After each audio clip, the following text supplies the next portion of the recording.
Pessoal, vou falar sobre geopolítica e por que esse conflito de Israel e Irã afetam diretamente o preço do Bitcoin e das demais criptomoedas. Como todos vocês estão sabendo, nesse final de semana, na semana anterior, Israel fez um ataque a um prédio anexo ao consulado do Irã na Síria, onde estavam os chefes dos Quds, que é uma guarda revolucionária que o Irã usa, né, que é o exército que faz o trabalho sujo do Irã no Oriente Médio, que inclusive eles que coordenam os ataques com Hezbollah, os Houthis do Iêmen.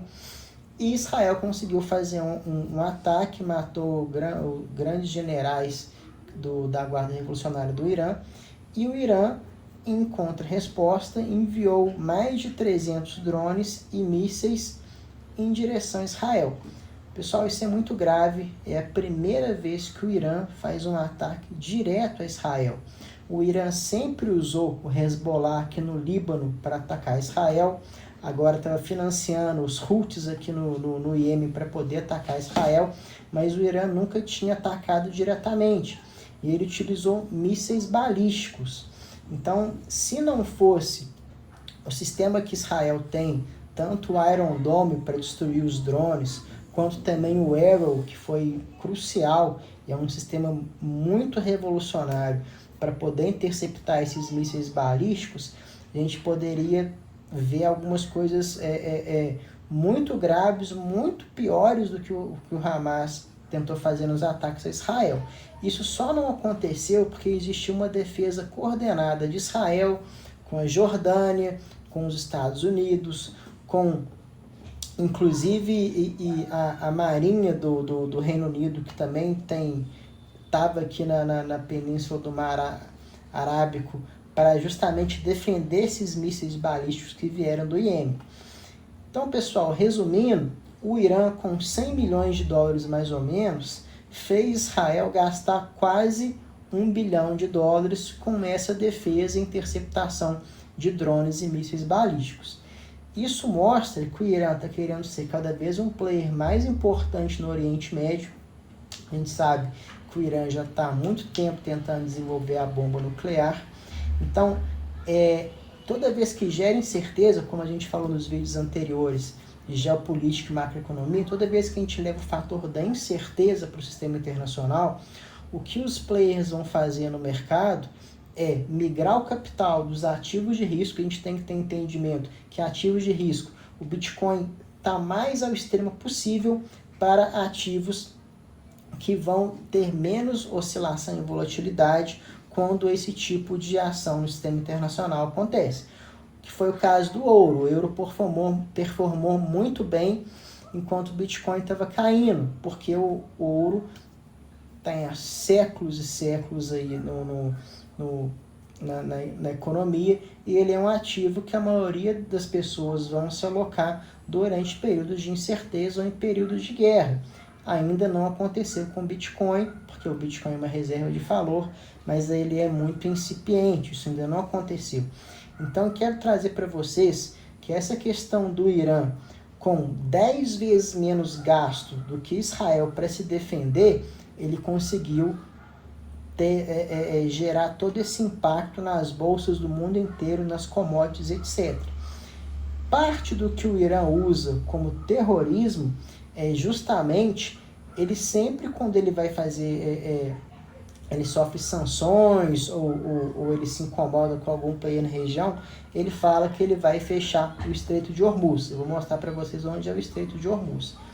Pessoal, esse daqui é o Estreito de Hormuz. E qual que é a importância do Estreito de Hormuz?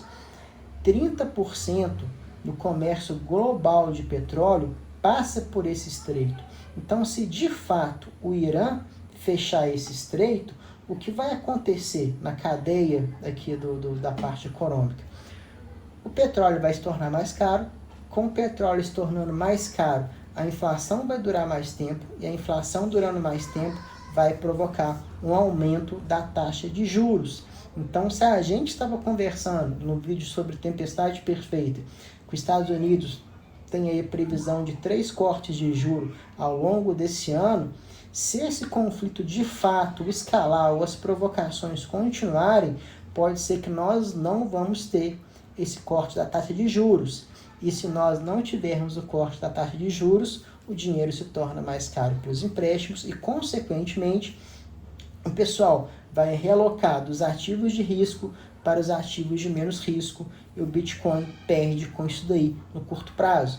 Então a ideia aqui do vídeo de hoje, que é muito simples, estou trazendo para vocês aqui uma pequena região do mundo que gera todo esse impacto para a gente, é justamente, pessoal, se você tem aí exposição a criptomoedas, não leve em consideração só a parte micro. Não adianta você só ler notícia de criptomoeda, você só entender, não, tá caindo porque é o halving, então sobe no boato e cai no fato. Talvez sim, mas isso daqui, a macroeconomia, a geopolítica, elas têm uma importância muito maior na questão de preço, alocação de preços em curto prazo, a migração de capital da parte que é de risco para a parte que é de menos risco, do que propriamente o ativo em si, ou esses pequenos ruídos que esses eventos acontecem.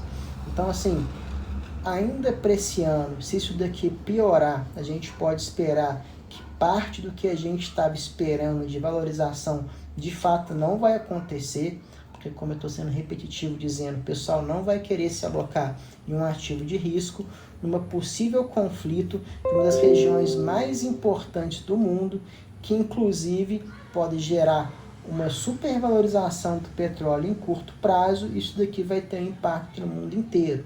Então a importância da gente operar tanto a parte macroeconômica quanto a parte geopolítica é a gente entender que isso gera oportunidades para da gente também conseguir baixar o nosso dollar cost average.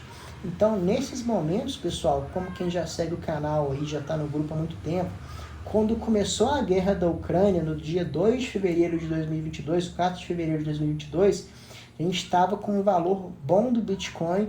Eu falei, pessoal, a partir daqui o Bitcoin vai despencar.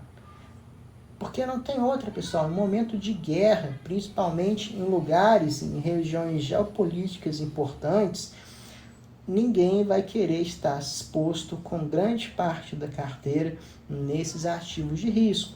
Então, quando acontece esse tipo de provocação, a gente pode se preparar, e é o que eu sempre falo, nunca tem uma carteira inteira cheia, sempre tem ali parte do seu capital em dólar para poder fazer as compras, justamente para você conseguir pegar essas oportunidades.